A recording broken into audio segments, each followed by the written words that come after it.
지금 10장에서 이어져 나오는 예수님이 제자를 삼는 것은 함께 하기도 하고 전도도 하고 귀신을 내쫓는 권세를 주기 위해서 택하신 목적 아래서 전도하기 위해서 전도를 내보내시면서 가르쳐 주신 말씀 중에 하신 말씀입니다. 그래서 어디 아침에는 너희가 미움을 받을 것이다. 또 너희들은 때로는 공에 넘겨지어서 그들에게 또 채찍질을 당하고 또 총독과 임금들 앞에서 너희가 끌려가서 서게 되는데 그 이유는 총독과 임금들과 이방인들에게 복음을 전하게 하기 위해서 그랬다라고 가르쳐 주셨어요. 그러면서 너희는 그럴지라도 염려하지 말아라. 무슨 말을 할까 하지 말고 오히려 그 시간에 순간순간에 성령께서 알게 하시고 깨닫게 하셔서 말을 하게 하실 것이다. 20절 19절 가르쳐 주셨죠. 그러면서 때로는 오히려 장차 앞으로 때가 얼마 남지 않은 그때쯤 되면은 더 이때 서로 집안 식구들끼리로 자기가 살겠다고 넘겨주고 죽이는데 내어주고 이렇게 된다. 하지만은 내 이름을 위해서 끝까지 견딘 자가 구원을 얻는다. 이런 말씀을 가르쳐 주셨어요.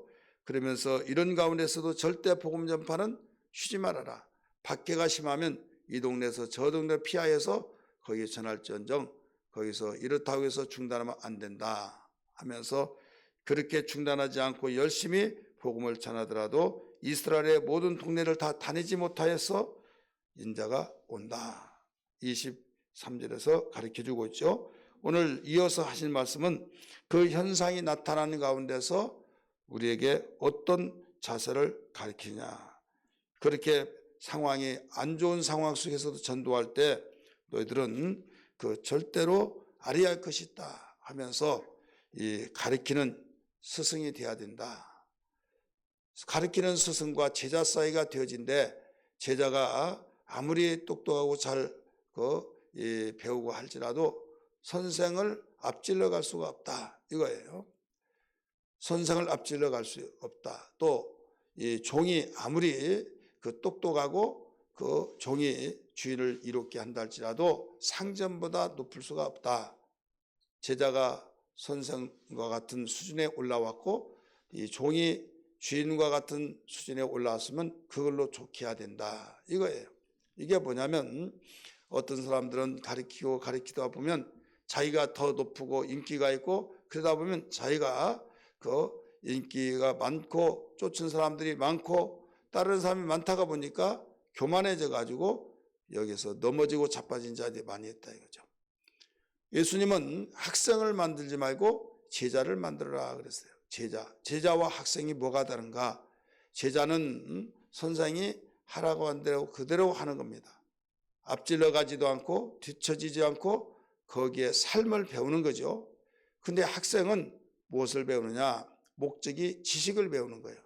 지식을 배워서 우리 선생님이 저게 아닌데 하면서 자기가 생각한 대로 그냥 여기서 선생님이 가르쳐 준 것을 배우면서 내 것은 또 거기다 첨부시키고 그러니까 선생님 가르쳐 준 그 위에다가 취사선택을 해서 좋은 것은 내가 택하고 안 좋은 것은 버려버리고 선생님이 아무리 선생님이라 할지라도 안 좋은 거 버리고 내 것을 갖다 올려놓고 그래서 우리 선생님은 이렇게 말했지만은 나는 이렇게 생각하지 않는다 해가지고 이제 자기 것을 만들고 내가 이런 사람이다 했을 때 이 선생보다 제자가 더 인기가 있고 유명세를 달리는 사람이 있지 않습니까? 그래서 이 제자가 그런 것이 아니라 사실 학생이 돼야죠. 학생은 선생보다 더 나아질 수가 있어요. 지식을 배우니까. 그런데 제자가 되어진 일에서는 선생보다 앞서질 수가 없다. 왜 앞설 수가 없느냐? 이것은 삶을 배우기 때문입니다.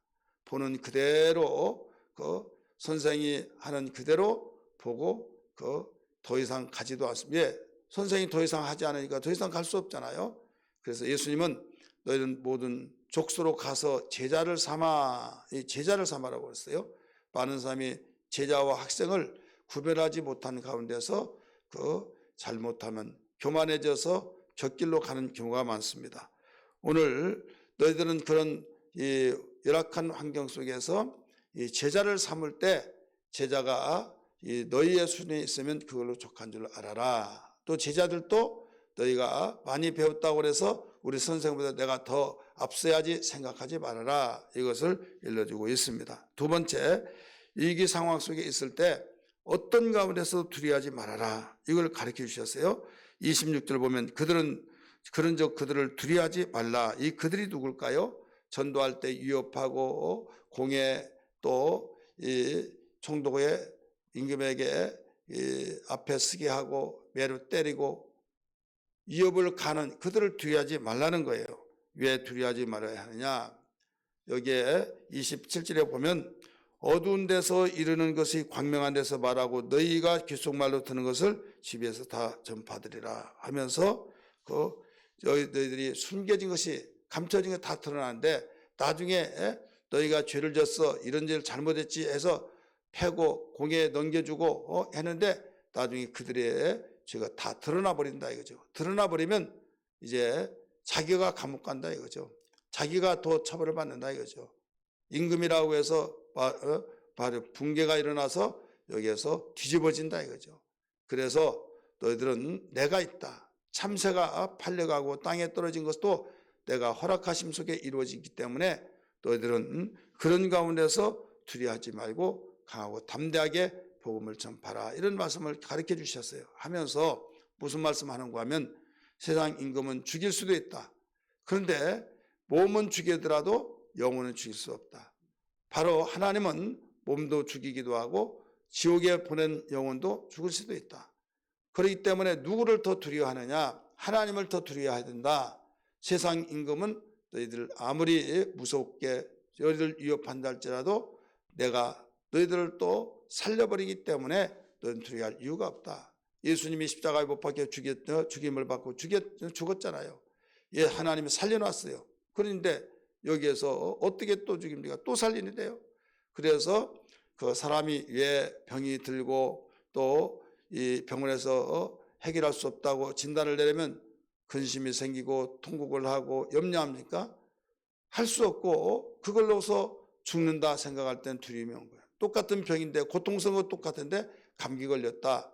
그러면 감기 돼요. 뭐 약 먹으면 괜찮겠죠. 여유만만하죠. 고통스럽지만은. 그런데 이건 늦었습니다 하고 뭐 6개월입니다.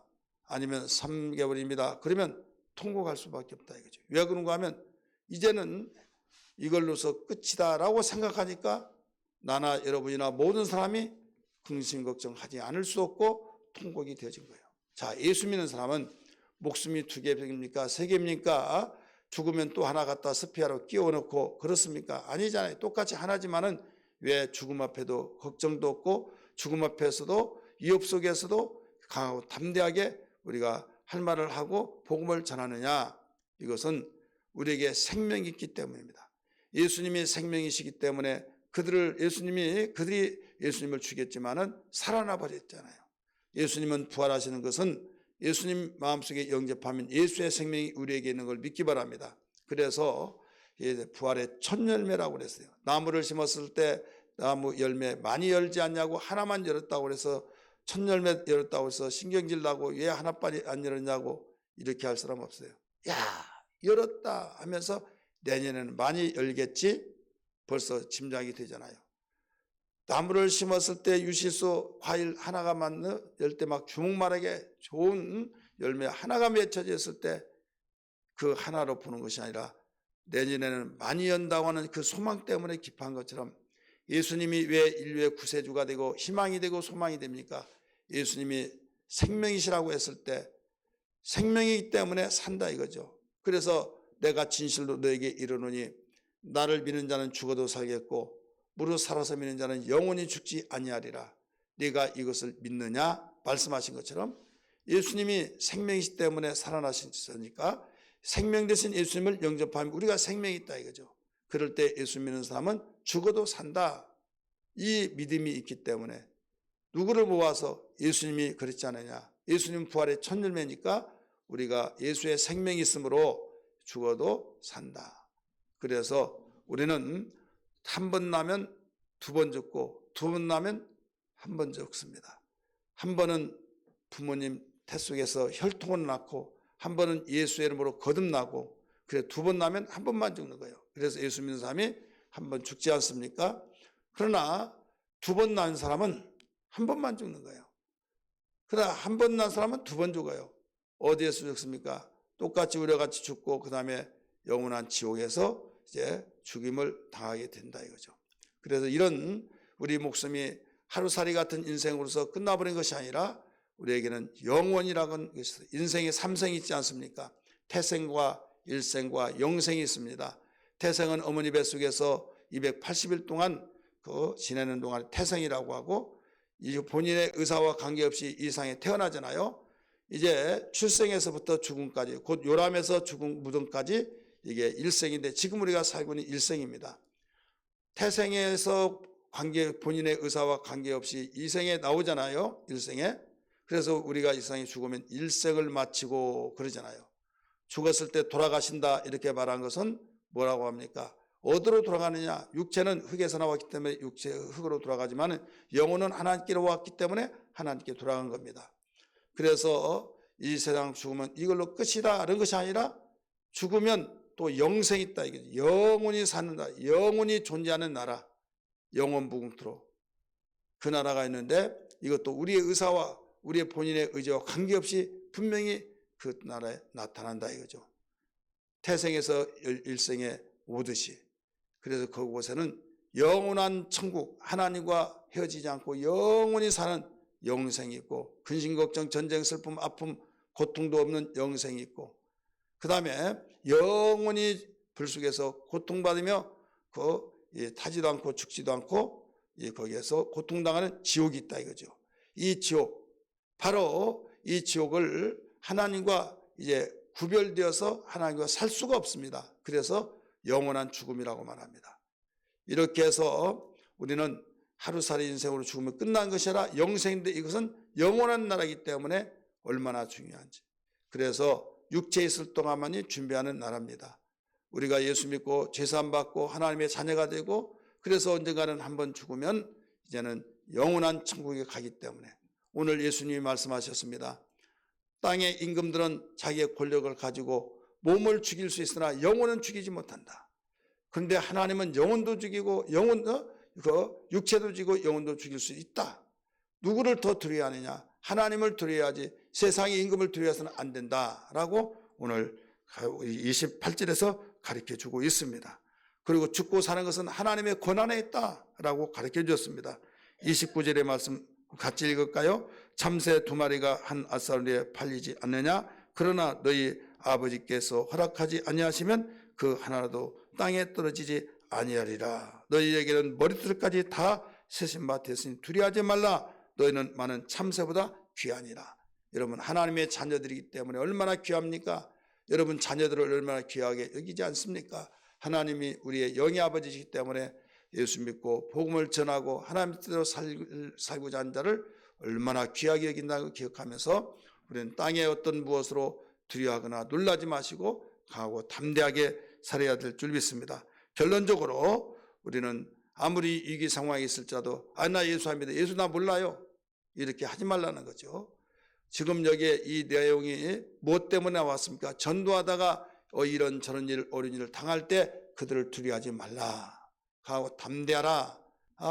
어떤 무슨 말을 할까 하지 말고 다 성령께서 말하게 하실 말을 일러주신다라고 가르쳐주면서 어떤 내가 위협을 당할 때도 오히려 영과 영혼을 이 몸과 영혼을 죽이시는 하나님을 두려워하지 몸만 죽인 자를 두려워하지 말아라 하며 죽고 사는 것은 내 손에 달려있다라고 가르쳐 주었어요.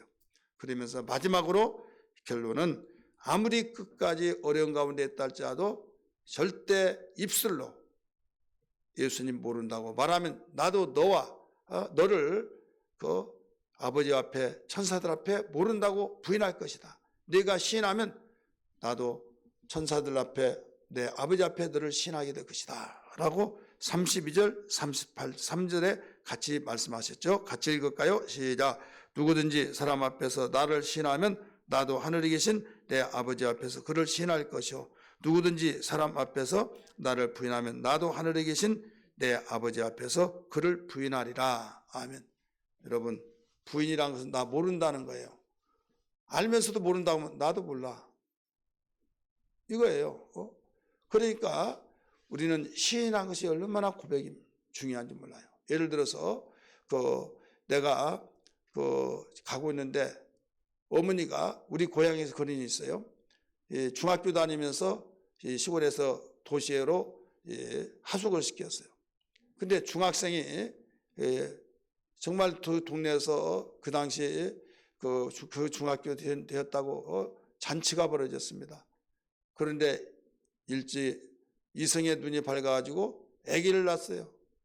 근데 아기 낳기 전에 이제 데리고 왔는데 누구냐고 그러니까 우리 할머니다고, 나 아는 할머니다고. 그때 늦게 낳았던 늦둥인데 창피하고 그렇다고 할머니라고 그래가지고 병이 생겨버렸어요. 지나가는 사람이 자기 부인인데 누구냐고 했더니 나는 아줌마라고 하면 여러분 기분 좋겠냐 이거죠. 아무리 꼬부랑 할머니 노인 냄새 나더라도 나의 어머니다고, 나의 할머니다고.